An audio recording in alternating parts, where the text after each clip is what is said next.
Here's the snapback. Here's the kick. He's got the leg into it. If it is good, and it is! Austin scores! A 49-yard field goal, and Indiana leads 27-24. Oh, it's an end around one to throw. Page looking at the quarterback, and it's a touchdown! Page finds Leno! Penix rolling out of the pocket to a strong hand. Delivers deep down the field. Caught, touchdown! Fry Fogle again.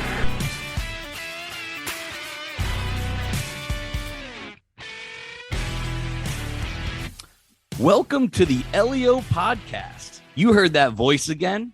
It's me, Brandon Dubich. You can follow me on Twitter at Brandon Dubich. It's a real brain buster. And I'm here by myself again.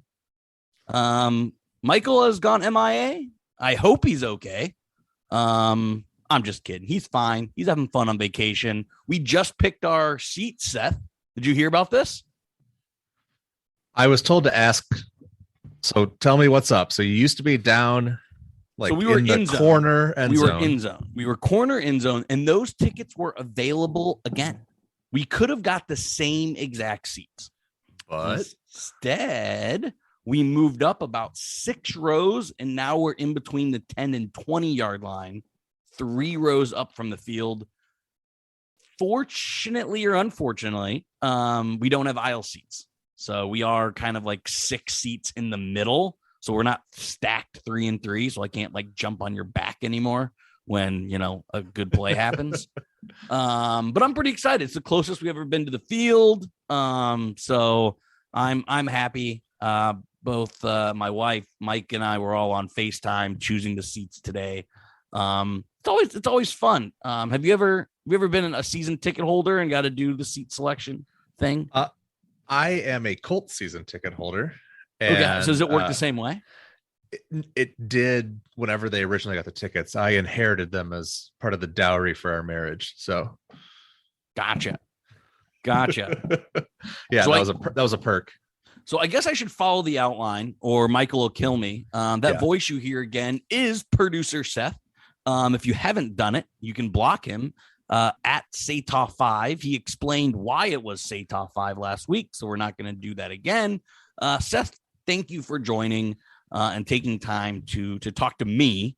We've only been friends for a few years, and to talk about IU football. You must be a pretty good guy to take time out of your day to talk to me about IU football. So we appreciate it. Oh, keep buttering me up, Brando. I appreciate it. No, it's just trying to get content on you, really. I mean, what does a guy got to do? I mean, I'm not going to go all Deshaun Watson, but all right. Okay. It's a children's show. It's a children's show. I don't know what's happening anymore. I've lost control. Today, episode 87, we are going to talk defensive line. Similar to offensive line, Seth, issues at the defensive line last year. We'll get into if we think it improved, if we think it stayed the same, if it got worse. But first, we got updates. And we got an update from last week's update. Wah, wah. We can't delete what is already out there in the cloud, where I said Brandon Jennings, freshman, sophomore, linebacker who's been at like 70 schools, was a lock to come. That's what I get. You said shoo-in. That's what I get for reading Twitter and message boards, because last Friday he committed to Central Florida. So he is now a Knight, not a Hoosier. This is his 3rd school, though. So, you know, maybe he'll be a Hoosier one day. You know, I'm not putting anything off the board, but here, this guy, the guy you give your precious time to, said Brandon Jennings, shoo-in, Hoosier. Couldn't have been more wrong. So no Brandon Jennings to help a young linebacking core. But we did get a commit. Did you see this? This kind of slipped under the rug, and we don't have Michael here, who is definitely, like we've said, a little bit more crimson colored glasses than either one of us are. We got a walk-on from Alabama.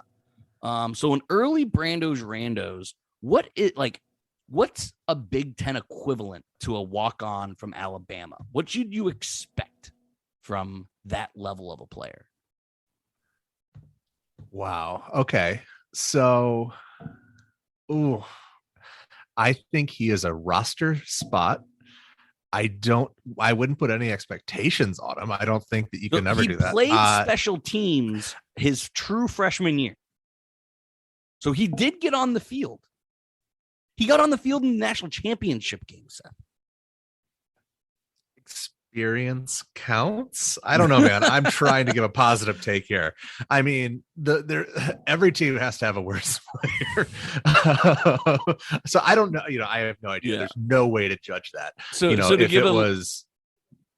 No, I feel you there. No, I think you're probably right. I tried to be Bragg a little bit with hyping this guy up.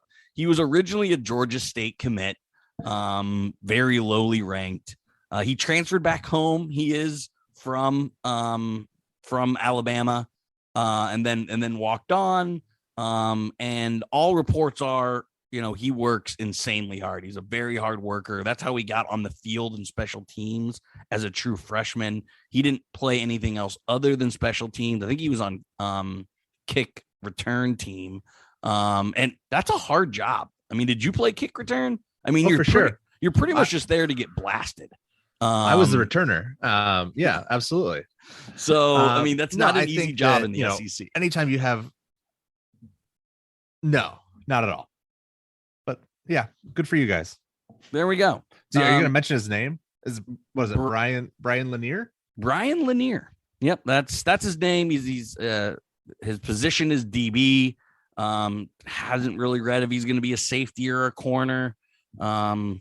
But again, so he will be a redshirt freshman. So he will have 4 years to play because he played less than 4 games last year. So that is that I can say is a shoo-in because he's actually committed, unlike Brandon Jennings. But I think the biggest kind of update or news was Tom Allen was ranked the 40th best coach. I was shocked by that coming off a 2-10 season. I thought he would have definitely been below bottom 50. Is that 2020 season still in people's minds? Like, is he still getting credit for that season, Seth? Because 40 is pretty high. Yeah, that's definitely a little higher than I would have expected. But I think as far as a character guy, and I think, 2020 was, the Cinderella year, whatever you want to call it. I think he's carrying a lot of positive momentum from that. I think, and the question I always ask on these things is, who's voting? Yeah. It's all an eye of the beholder thing. So the things that you value in a coach that makes you think that a guy is special, I could be like, oh, yeah, that's hokey salesman stuff. I'm not a big fan of that, so I think it goes both ways. But I do think that, as far as we always talk about this, and I can't get away from it, as far as he's definitely a top 40 human being, as far as coaches are concerned, I'd probably say he's probably a top 15, top 20 pretty safely. So I think that carries a lot of weight in the coaching circles as well. Yeah. So this is by CBS Sports. So this is media. And Tom Allen is definitely on the right side of media. It's a panel of college football experts. Is who did it. It's out on CBS Sports. Let me see. This is awful podcasting. Let me see where Purdue is though. And this is live real time. So Tom Allen was I'm going to guess 36. So Tom Allen was in front of Scott Frost. Of course. He was in front of, what's Maryland's coach? Mike Loxley. In front of Brent Venables of Oklahoma. That's a shock. Ahead of Shane Beamer from North Carolina. He is right in between Shane Beamer of South Carolina and Steve Sarkisian. Oh my God, they have Brett Bielema ahead of Tom Allen. All right. And they have Greg Schiano at 36. Oh, I probably should have done a little bit more research. Jeff Brom, 30th. on this. Okay. All right. I'll take it. Brett Bielema and Greg That I don't take. Yikes. I mean, that's disrespect to Brett Venables. Brett Venables is like 10 below Greg Schiano. Yeah, if this is 2008, I'd say Brett Bielema maybe. But yeah, I don't know.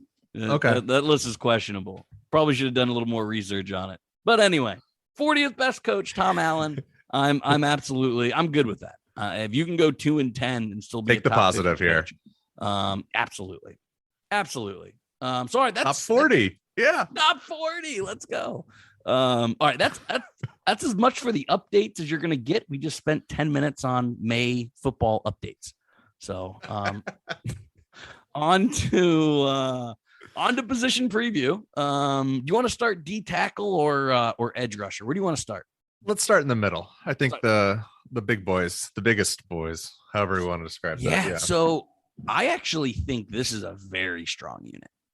Maybe one of the strongest units on the entire team.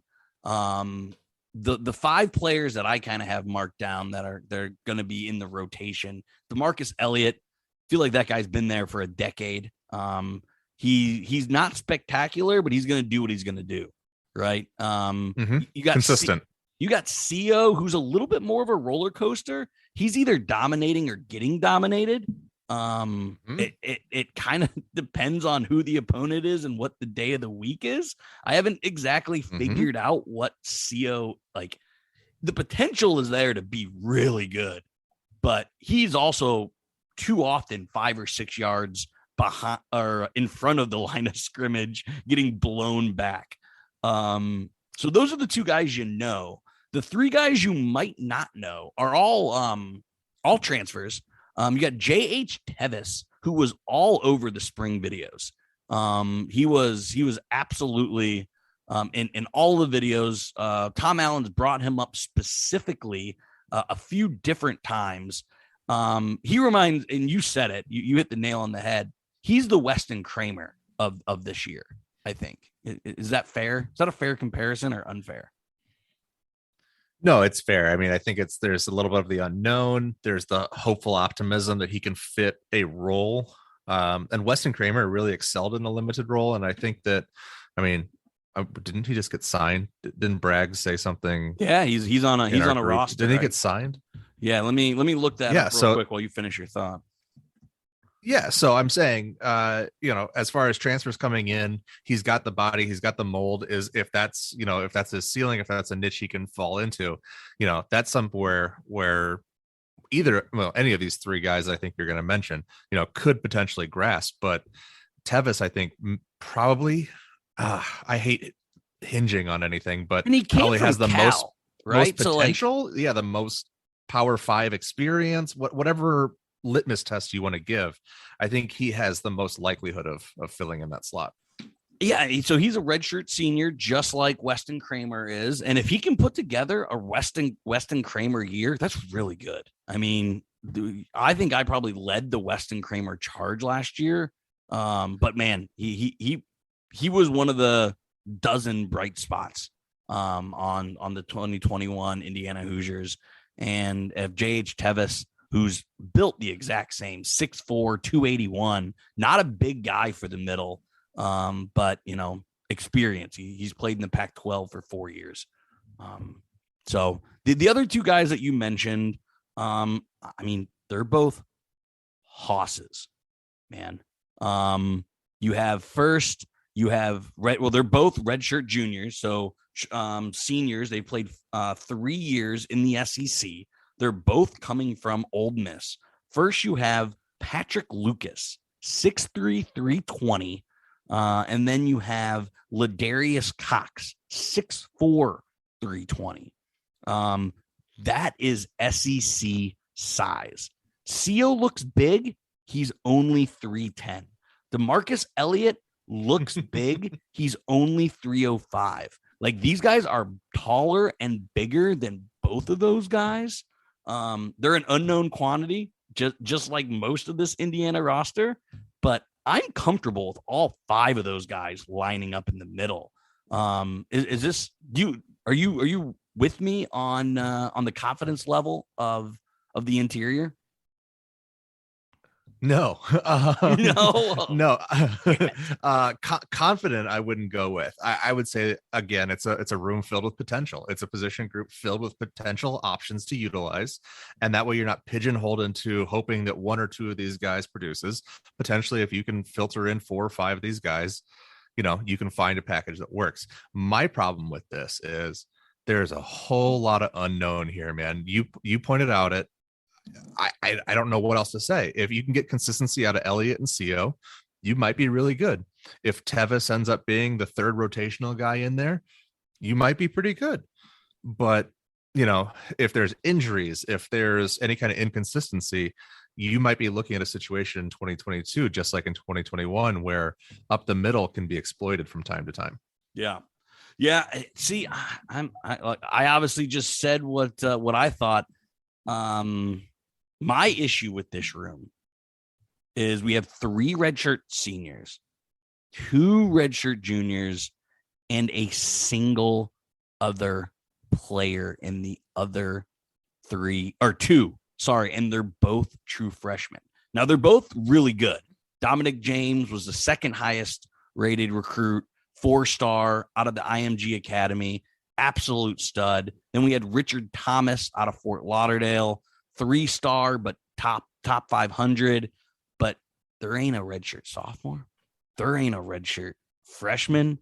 We have 2 freshmen, and they're both really good. But again, there's not a lot behind this. Now, again, transfer portal, all of that can change. I feel really, really good about the interior of the defensive line in 2022. It is bare freaking bones after that. But again, to do coach, we're gonna take one game at a time. We're gonna take one season at a time here. But I love the way our defensive tackles, and IU rotates a ton of them. Mm-hmm. So I think 5's a good number. And like I said, I'm comfortable with every single one of those guys. Prediction time, I think Lucas and Cox, the transfers from Ole Miss, dethrone Elliott and Co. I think Elliott and Co probably start the year getting the most reps. But I think we know what Elliott and Co are, unfortunately, which isn't bad. They're solid dudes. But I mean, Cox and Lucas are just men amongst boys. And with that SEC experience, I'm leaning them in that room.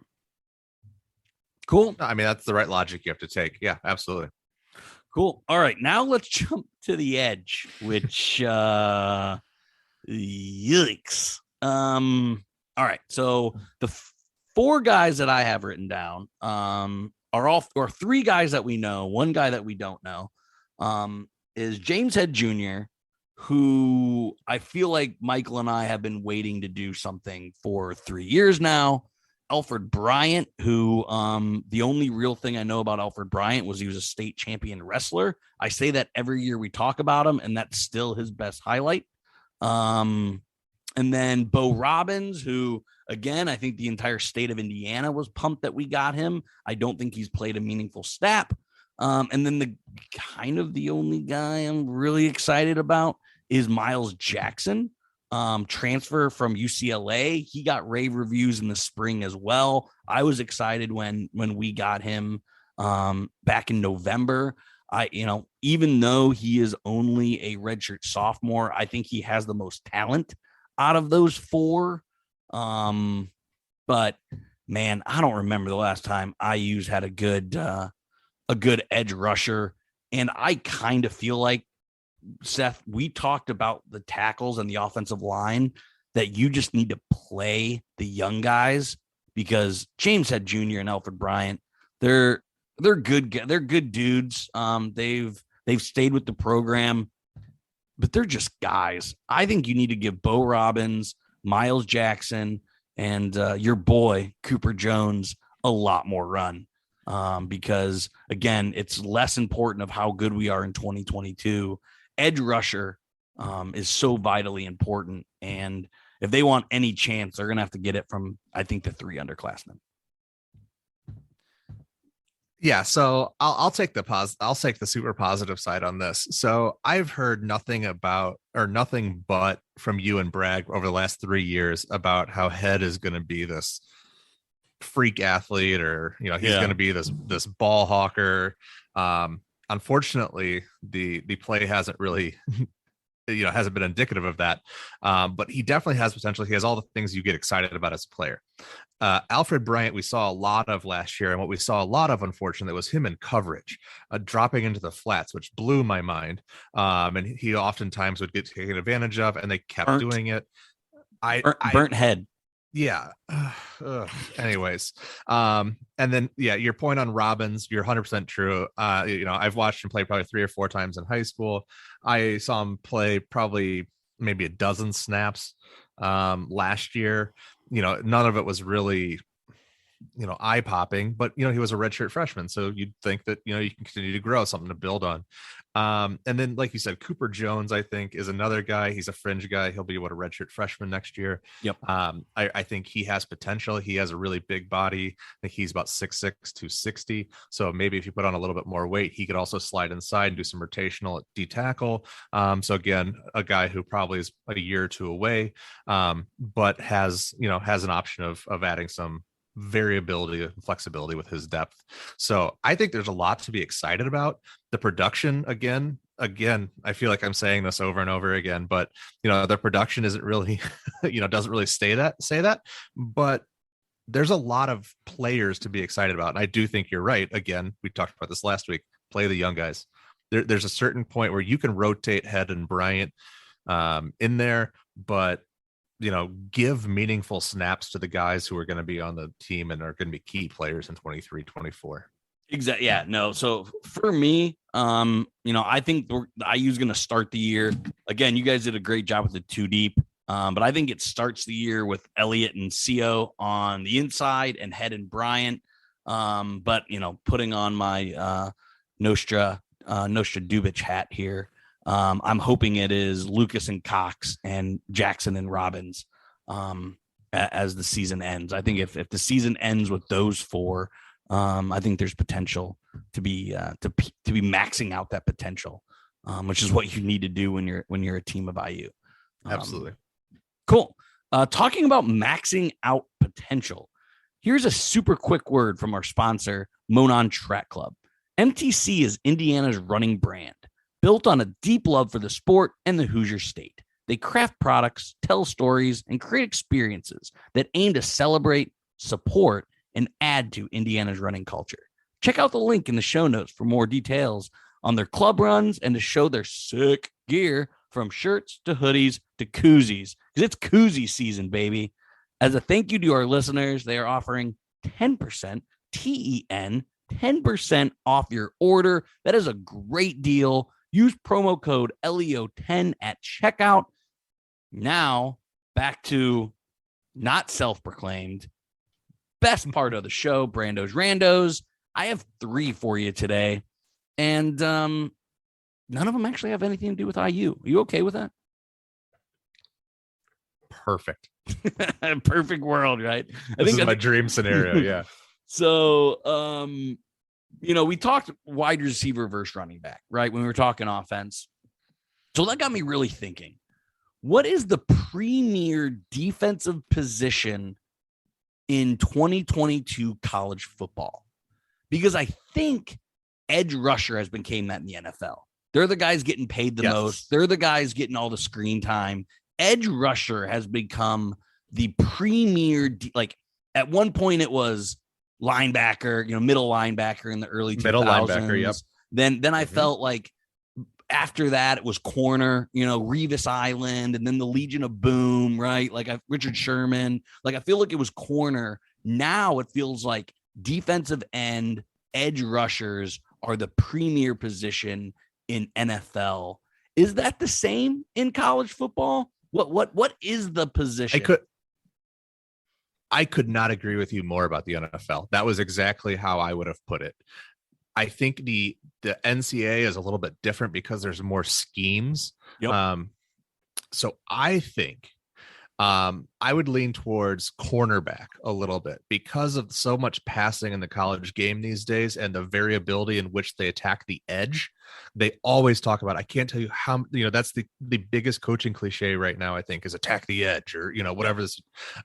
So I think really the cornerback now is the most pivotal position on the defense because you always have to force everything back inside. And at the same time, you have to have impeccable coverage when, the pass interference definition constantly evolves and offensive pass interference pretty much doesn't exist anymore. But if you breathe on a guy, it's pass interference. So I think it has the biggest penalties as a result. I mean, you can get 15 yards for pass interference. God forbid they go to the NFL style where it's a spot foul. It's the most exploitative and the most necessary position in all of college football right now, all of college football defense right now. So I'm going to take a slight pivot. I think it's safety, but I think it's secondary. I don't think you can go wrong. IU just had its best linebacker of all time. Just had it in Micah McFadden. That defense still wasn't very good, right? I think Micah McFadden was fantastic. How and why was IU's defense so good in 2021? It was Johnson at safety and Mullen at corner. Right? Mm-hmm. Took away the edges and the deep ball and created turnovers. Now, edge rusher can certainly do that, but I think, again, like you said, college is so schemed, so situational. I don't think edge rusher is there yet to be dominant. I think that's where it's going, right? Kids right now are seeing Myles Garrett, TJ Watt, all these studs. So I think the next wave of players, I think edge rusher is going to be it. But I'm with you right now because college follows the NFL, right? So where secondary was all the rage 10 years ago, I think that's why it's all the rage now in college. So I'm there with you. Whether it's corner, whether it's safety, you and I are right there on that being the premier defensive position. And that's why I think this team has hope, right? I mean, you have Tywan Mullen. I think when you have a corner like that can be healthy, I'm not going to go on the rant that Michael always goes with health of 2021. But a healthy Tywan Mullen can really, really change things. And I think we'll get to that here in about 2 weeks. So, with that saying, I feel like we might contradict ourselves here a little bit. But would you rather have what's more important to Big Ten football, right? Because like we've talked about in previous pods, Big Ten's a little different. It's a little different than the rest of the NFL. What is more important to a team's success? Elite trench play or elite secondary play? In the Big Ten. Felt the setup coming. Yes. I felt this coming. I knew you were going to give me the okie doke here. Tell me how important pass defense is, and then explain to me why it's actually more important to have a pass rush and be able to stop the run with the defensive line. Yeah, no, in the Big Ten, and I'd still say the majority of college football, unless we're talking Sun Belt, which is a little bit more spread out football. I really think that having the trenches being the best part of your defense is the preeminent hope of all teams, because here's what you can do with a defensive line. You can cover up a lot of coverage issues by having a good pass rush, by, putting teams in pass situations where they're predictable. You can almost never overcome bad secondary play. Sorry, you can almost never there's just nothing that can help. Yeah, good corners aren't stopping 6-yard runs every time. Thank you. Right? Yes. Yeah, they're not filling the hole on a dive or an ISO. They're not taking on lead blockers except for maybe on a toss. It's Ohio State is always going to have 2 to 3 5-star running backs. No safety is preventing him from getting 3 yards in a cloud of dust, right? So I okey doked myself because I completely agree, man. In the Big Ten, the offensive lines and the running backs will just dominate you for 3 quarters to where the fourth quarter you are just mashed potatoes. So while I do think safety or corner is the premier position in college football, without a strong front seven, toast, man, absolute toast in the Big Ten. And if we're just looking at the defensive line, I think we're 50% there, but we're also 50% not, which is a concern for sure. Last question here that, again, kind of has a Big Ten tie. Did you see the Pac-12 eliminated divisions? Mm-hmm. So the Big Here Ten, we go. The Big Here Ten we go. followed the Pac-12 once. I still don't think the COVID year happens if the Pac-12 and ACC didn't cross the line, right? Literally, the dream season doesn't happen. Big Ten would have sat out. But they didn't. They followed the Pac-12. They followed the ACC. Will the Big Ten follow the Pac-12 and eliminate divisions? Okay, I'm going to answer this 3 different ways. I like a good 3-way. Will they? Yes. Should they? No. Do I want them to? Answer. No. Okay, so maybe it's yes, no. All right, fine. So I'll say only I don't want them to. Yeah, the Big Ten West doesn't want to. Yes, my Purdue fandom leads me to not want to. Sure, I admit it freely. I've done it before. I Illinois, Nebraska, Northwestern. Getting to play Illinois, year. Nebraska, Northwestern every year. Yeah, I know. It's a refrain at this point. I'm okay with it. But yeah, I do think that what was the stat that you guys showed the other day is that you guys have played Michigan, Penn State, and Ohio State and Michigan State 25 times in the last 5 years, something like that. I'm this is bad using stats right now. We can make it up. It's our show. You had played them like 8 times. It was just some absurd number. But yeah, it's fine. Fair is fair. But still, you have to keep, as long as you keep the natural rivalries in place. Like, don't mess that up, please. That's all I'm asking for. The ACC has, right? The ACC doesn't let Pitt play West Virginia anymore. The ACC blocked Pitt from playing Penn State for a long time. So, I'm just meaning more like Ohio State versus Michigan. Like, don't ever like make sure that Purdue and IU are never on cycle to play each other. Yeah, like those. No, things I agree. have to stay.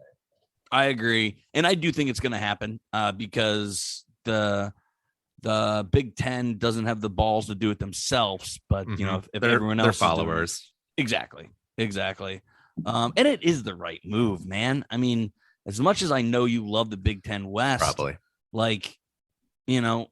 Michigan and Ohio State should have played twice. Just like Georgia and Alabama did. It put the 2 best teams against each other. That's good for TV. That's good for football. That's the way it should be. I will get off my high horse. I've talked about can always too many pods. We can claim that the Big 12 does this too because they don't have enough teams to have divisions. So they're always going to have team 1 versus team 2. All right, you ready for my stack? Lay your sack on me. Oh boy. All right. Producer Seth's podcast sack. Here we go.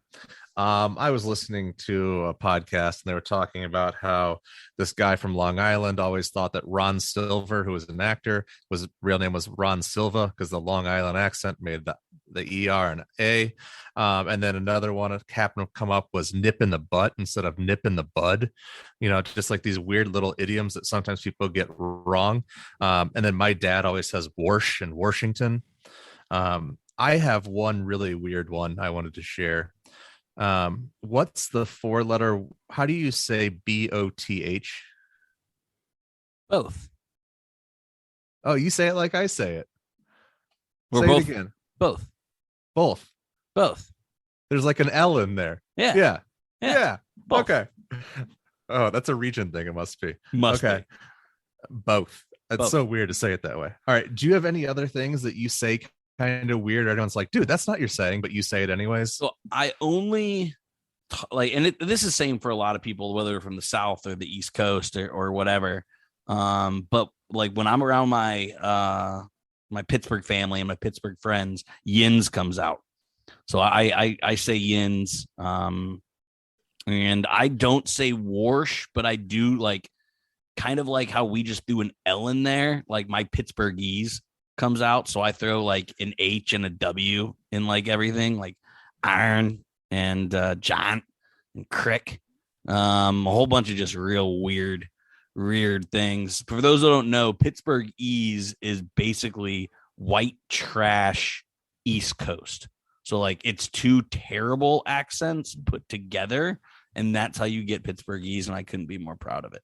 But no, dude, dialects and weird things, like those things intrigue me so much. Like we could have a podcast just on that. That was a good question. But we can tie that into college football. What about Brian Kelly immediately becoming Southern? So that's a thing. Those videos are still so obscene. He's from New Jersey, spent his entire life in the Midwest. Now all of a sudden has a Louisiana draw. Like, yikes! If that doesn't scream phony, I don't know what does. But I think half of them are just playing characters. Absolutely, for sure, dude. Except Harbaugh, he's just a creep. But anything else in that sack, or is that no? That's it. It's empty. You've worn me out. You've worn me out the last couple of weeks. That's, you know what? Never mind.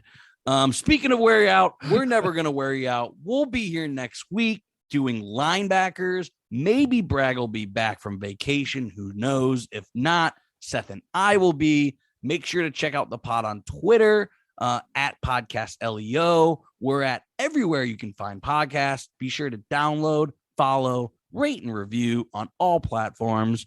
We'll talk to you next week. Love you guys. LEO.